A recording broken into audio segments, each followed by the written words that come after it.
Good afternoon, everyone. Good afternoon, ma'am. Am I audible? Good afternoon, ma'am. Yes, Good ma'am. afternoon. Yes, ma'am. Ma'am अभी और बच्चे रह गए. Yes, ma'am. Okay.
Good afternoon, ma'am.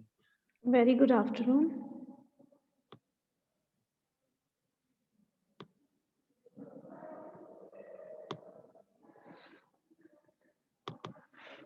Can we start now? Have all joined?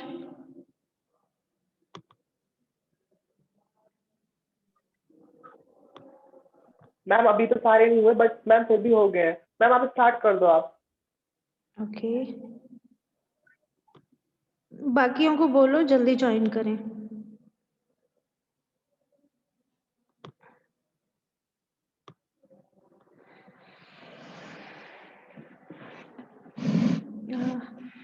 Can you see this slide? Yes, ma'am. Yes, ma'am. Yes, ma'am. Okay. So our topic is environment pollution and control. So firstly, what is environmental pollution? Environment you all know क्या होता है environment, उस दिन भी हमने discuss किया था. So बच्चों को बोलो थोड़ा जल्दी ज्वाइन करें बेटा, ये बीच बीच में फिर डिस्टरबेंस होती है. या तो हम वेट कर लेते हैं 2 मिनट और. Yes ma'am. है ना?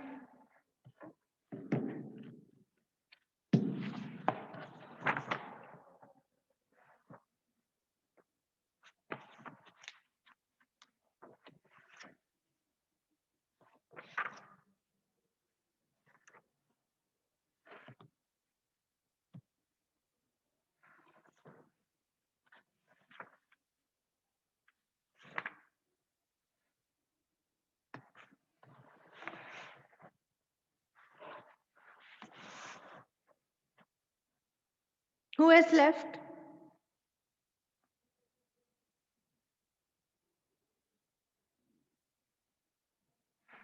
मैम टोटल 40 है मैम बच्चे.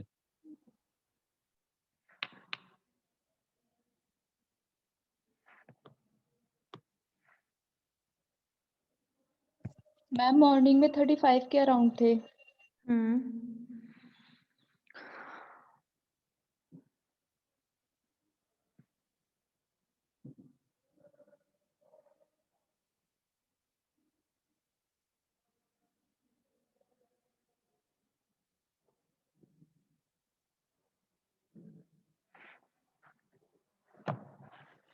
एक मिनट वेट करते हैं, आते हैं तो ठीक है, otherwise I will not admit anyone now. ठीक है? Okay ma'am.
Firstly, give your attendance.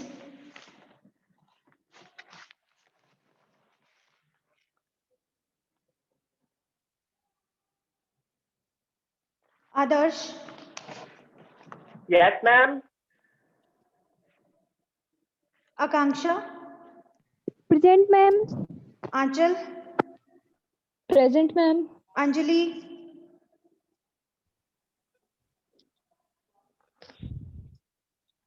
is Anjali present? No. Anjali Sharma, Anjali Sharma, Ayush, Present, ma'am. Present, ma'am. Bipasha, Present, ma'am. Chanchal. Present, ma'am. Yes, हाँ जी आइए. 1 second, please hold on. For that result verification, right? ठीक है. तान्या, मैं बोल देती हूँ ma'am को. ठीक है बच्चे. Good afternoon, ma'am. Very good afternoon. Ma'am actually एक नेटवर्क प्रॉब्लम की वजह से मेरा इसमें कनेक्ट नहीं हो पा रहा था, तो फिर अभी क्लास कनेक्ट हुआ है. Anjali Sharma. Yes, ma'am. Okay. Chanchal. Present, ma'am. Deepak Joshi. Present ma'am. Deepak Singh. Deepak Singh. Absent. Devyani. Present, ma'am. Dheeraj. Dheeraj. Fatima. Yes, ma'am. Gunjan. Present, ma'am. Dheeraj present है. Gunjan. Present, ma'am. Ishika. Present ma'am. Jatin. Jatin Anand. Ma'am उसका नेटवर्क इश्यू हो रहा है इसलिए ज्वाइन नहीं हो पा रहा. एब्सेंट लगेगी बेटा. Julie. Present, ma'am. Kanika. Present, ma'am. Apurva. Present, ma'am. Madhu. Present ma'am. Mahi. Present, ma'am. Murtuza Ali. Yes, ma'am. Neha. Present, ma'am. Neha. Absent. Nidhi. Ma'am Neha ना अटेंडेंस बोल नहीं पा रही है, तो उसको ना नेटवर्क, वो हॉस्टल में है ना, तो वो वाईफाई प्रॉब्लम हो रही है. बेटा लाइब्रेरी में बैठ के भी क्लास ले सकते हो आप, हेडफोन्स लगा के, अगर हॉस्टल में प्रॉब्लम हो रही है तो. Nidhi Maurya. Present ma'am. Palak Rajput. Present ma'am. Pooja sorry Parnam. Parnam Chaudhary. Pooja Yadav. Present, ma'am. Priya. Present, ma'am. Present ma'am. Priya Sisodia. Present, ma'am. Rajni. Present, ma'am. Rashmi. Rashmi, Rinki,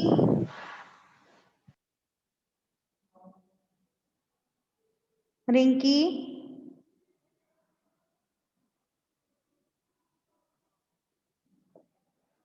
absent. Sarika, Sarika,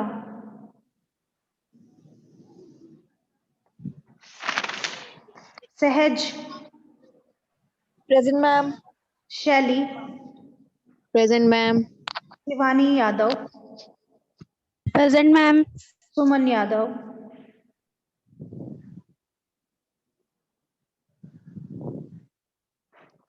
Tina Sharma, Suman. Present ma'am. Thank you Suman ने।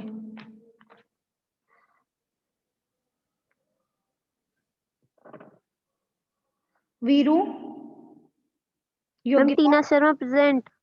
ओके, हाँ हम लगा दिया बच्चे आपका। Yogita, yes ma'am.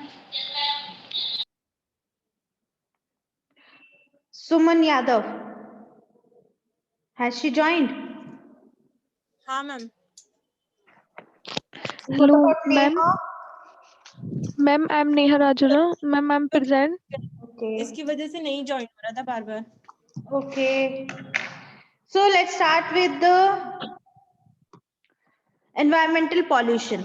Environmental pollution can be defined as any undesirable change in physical, chemical or biological characteristics of any component of the environment. Environment के components क्या हैं? Air, water, soil, ठीक है, ये environment की components हैं।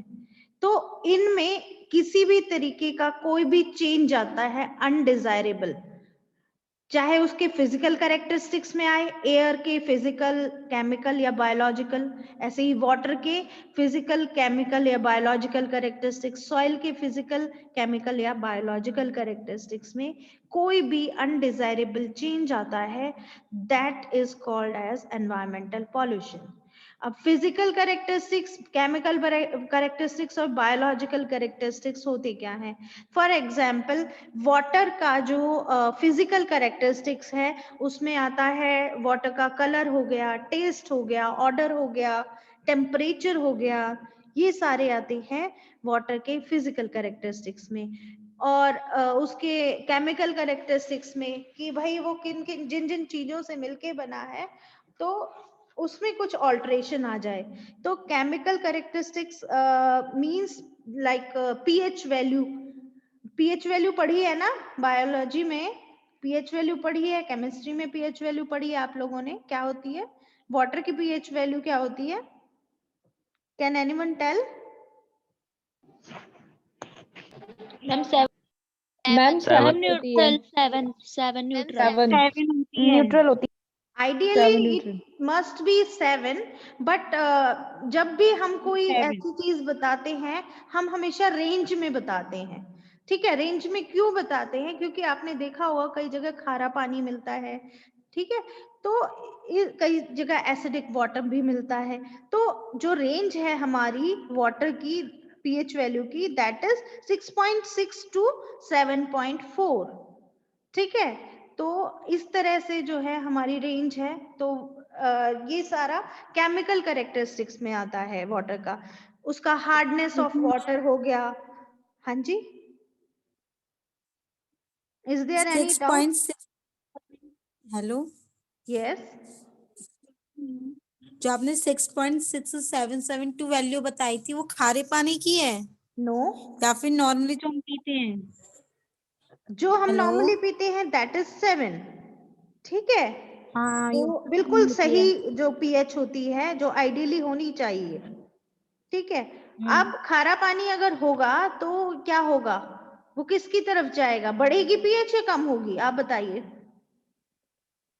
खारा पानी में तो ऑब्वियसली कम होगी। नो, कम क्यों होगी? एसिडिक हो जाएगा वो तो। एसिडिक होगा पानी। जब पता नहीं मैम। पीएच वैल्यू कम होती है तो वो एसिडिटी की तरफ जाता है ना, पढ़ा है ना ये? जब बेस ज्यादा होता है तो पीएच वैल्यू बढ़ती है। और 7 पे न्यूट्रल रहता है। तो जब पानी खारा होगा तो पीएच वैल्यू ज्यादा होगी, वो 7 से ज्यादा होगी, 7 से 7.4 की रेंज में जाएगी। जब कम होगा तो क्या होगा, एसिडिक होगा वाटर। तो I'm Okay, just ma'am. telling you these examples to explain what are the physical, chemical and biological characteristics basically. तो एयर के इसी तरह से एयर के भी अलग अलग फिजिकल कैरेक्टरिस्टिक्स होते हैं, केमिकल कैरेक्टरिस्टिक्स होते हैं, बायोलॉजिकल कैरेक्टरिस्टिक्स होते हैं, सॉइल के भी इसी तरीके से होते हैं। तो उन जो ये कंपोनेंट्स हैं एयर वाटर सॉइल, इनके किसी भी फिजिकल केमिकल या बायोलॉजिकल कैरेक्टरिस्टिक्स में कोई भी अनडिजायरेबल चेंज आता है, that is called as environmental pollution, जिसका कि किसी भी लाइफ पर, लिविंग बीइंग्स पर या किसी प्रॉपर्टी पर हार्मफुल इफेक्ट पड़े तो उसे हम एनवायरमेंटल पॉल्यूशन कहेंगे। Clear? Clear all of you? Ma'am, yes ma'am. Yes, ma'am. Pollution, the term pollution can be defined as influence of any substance causing nuisance, harmful effects and uneasiness to the organisms. These are from microorganisms से कोई भी living being हो सकता है, even non living things भी हमारे इसमें include करेंगे हम। तो pollution को define करेंगे तो कैसे करेंगे कि किसी भी substance का influence जो कि न्यूसेंस कॉज करे, हार्मफुल इफेक्ट्स हो उसके, और किसी भी ऑर्गेनिज्म या किसी भी नॉन लिविंग बीइंग को अनईजीनेस हो। ठीक है, तो that is called as pollution. Pollutant क्या होते हैं, जो पॉल्यूशन कॉज करते हैं, उन सब्सटेंसेस को हम पॉल्यूटेंट्स कहते हैं। ठीक है, एनी सब्सटेंस कॉजिंग न्यूसेंस और हार्मफुल इफेक्ट और uneasiness to the organism, then that particular substance may be called as the pollutant. Clear? BSc first year, Yes, ma'am. Yes, ma'am. is it clear? Yes, ma'am. Yes, ma'am. Environmental pollution, pollution and pollutant. Now coming to types of pollution.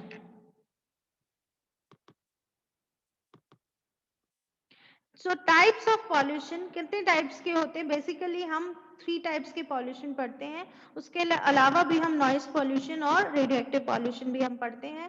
Water pollution होता है हमारा, second air pollution, third land pollution, then noise pollution। अभी हम इन चारों के बारे में ही discuss करेंगे। So first one is water pollution.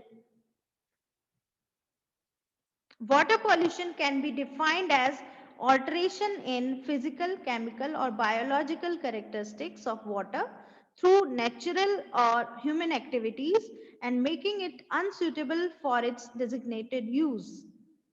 ठीक है, किसी भी तरीके का जो ये वाटर के कैरेक्टरिस्टिक्स होते हैं, फिजिकल, केमिकल या बायोलॉजिकल, इनमें किसी भी तरीके का ऑल्टरेशन किसी भी रीजन से, नेचुरल रीजन से या ह्यूमन एक्टिविटीज के कारण, जो कि उसे अनसुटेबल बना देता है उसके यूज के लिए, वाटर को यूज करने के लिए अनसुटेबल बना दे, उसको कहते हैं हम वाटर पॉल्यूशन। समझ में आया?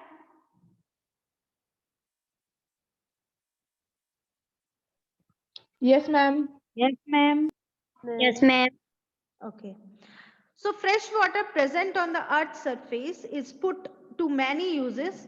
It is used for drinking, domestic and municipal uses, agricultural uses, irrigation, industries, navigation, recreation. The used water becomes contaminated and is called as wastewater. Fresh water जो हमारे अर्थ सरफेस पे present होता है, कहाँ कहाँ से हमारे सोर्सेज क्या है वाटर के, नेचुरल सोर्सेज क्या है हमारे वाटर के, कोई बताएगा?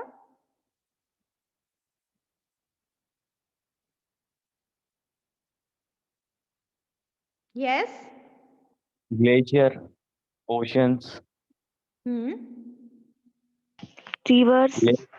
Ma'am, hand pump. Polar ice caps. One second. pond, There is an urgent call and I have to take this. Can you please wait for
so what we discussing कि जो fresh water होता है अर्थ पे, वो बहुत सारे कामों में हम लोग यूज करते हैं। उसे पीने के काम में आता है, डोमेस्टिक यूज में आता है, म्यूनिसिपल कमेटी उसे यूज करती है, एग्रीकल्चरल यूज में आता है, इरिगेशन के लिए, सिंचाई करने के लिए आता है काम में, इंडस्ट्रीज में यूज होता है, नेविगेशन के लिए यूज होता है, रिक्रिएशन के लिए यूज होता है। So the used water becomes contaminated. जब हम उसे यूज करते हैं, हम अपने घर के लिए जो वाटर यूज करते हैं वो कितना सारा जो है कंटामिनेटेड हो जाता है, गंदा हो जाता है, तो उस वाटर को हम कहते हैं waste water. So water pollution के सोर्सेस क्या हैं? Am I audible? मुझे आवाज नहीं आ रही किसी की। Yes, Yes, ma'am. ma'am. Audible हो. Okay fine, Yes, ma'am. okay fine. So the sources of water pollution can be classified as most of the water pollution is man-made. It may also occur naturally by addition of soil particles through erosion, animal wastes and leaching of minerals from rocks. जो mostly जो water pollution होता है वो हम जो human beings हैं वो खुद ही करते हैं, मैन मेड है, ठीक है। तो ये नेचुरली अगर वाटर पॉल्यूशन कहीं हो रहा है तो वो या तो इरोजन से हो रहा है, ठीक है, सॉइल इरोजन होता है, वाटर को पॉल्यूट करता है वो। उसके बाद है एनिमल वेस्टेज जो हैं उनके थ्रू हो रहा है, जो हमारे पशु पक्षी हैं वो जगह जगह जाके, जैसे आपने देखा होगा गांव में भी या फिर कहीं भी ऐसे तालाब में या जो पॉन्ड्स होते हैं वहां पे पशु पक्षी जो है जाके घुस जाते हैं, ठीक है। तो आप उनको ये थोड़ी पता है कि वहां जाके हमने कोई एलिमिनेशन नहीं करना, means toilet and all that, ठीक है, तो वो तो गंदा कर देते हैं। तो उन्हें नहीं पता, जब इंसान गंदा कर सकता है, उसमें इतना ब्रेन दिया है भगवान ने, उसके बाद पशु पक्षियों को तो कुछ भी नहीं पता। सो जो नेचुरली जो हो रहा है वाटर पॉल्यूशन वो हो रहा है इरोजन के कारण, एनिमल वेस्टेज के कारण और leaching of minerals from rocks. जो आपने देखे हैं पहाड़ों से जो वो गिरते हैं, मिनरल्स निकलते हैं, जो पहाड़ कभी कभी जो है गिर जाते हैं, थोड़ा थोड़ा कण उसमें से निकलता रहेगा, वो पानी के साथ बह बह के रिवर्स में या फिर झरने में इनमें आता रहता है। तो ये है सोर्सेस वाटर पॉल्यूशन के नेचुरल वे में। The sources of water pollution can be classified as, जो मैन मेड हम लोग करते हैं वो उसका क्लासिफिकेशन ये इस तरीके से है। First one is municipal waste water. Municipal जो कमेटी जो भी वाटर जो है सप्लाई करती है और जहां जहां भी वो यूज होता है, उसके बाद जो वेस्ट वाटर निकलता है म्यूनिसिपल का, that is municipal waste water. Industries में यूज होने के बाद जो वेस्ट वाटर आता है that is industrial waste water. Inorganic pollutants के कारण और ऑर्गेनिक पॉल्यूटेंट्स के कारण जो वाटर पॉल्यूशन हो रहा है, that is inorganic pollutant water and organic pollutant water. Then agricultural wastage से हो रहा है, जो खेती बाड़ी जो करते हैं लोग किसान, उनमें जो वाटर वेस्टेज हो रही है that is agricultural wastage. Then marine pollution, जो आपका समुद्री जो पानी है, ठीक है, उसमें जो ये हैं जीव जंतु जो होते हैं, ऑर्गेनिजम्स जो है मैरीन लाइफ के, जो सी वाटर में ओशियंस में जो है रहते हैं, वो भी तो पॉल्यूशन करते हैं किसी भी तरीके का, ठीक है, कैसे उनकी एक्सक्रीटा वगैरह उसके थ्रू, ठीक है। थर्मल पॉल्यूशन, जो थर्मल प्लांट्स हैं हमारे, उनकी वजह से जो पॉल्यूशन हो रहा है that is called as thermal pollution, ठीक है। ये सोर्सेज हैं हमारे वाटर पॉल्यूशन के। उसके बाद है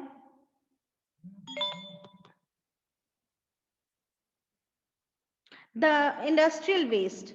इंडस्ट्रियल वेस्ट में ये जो है सबसे ज्यादा जो वाटर पॉल्यूशन है इंडस्ट्रियल वेस्ट की वजह से होता है। The major source of water pollution is waste water discharge from industries and commercial bodies. Commercial bodies कौन सी होती हैं?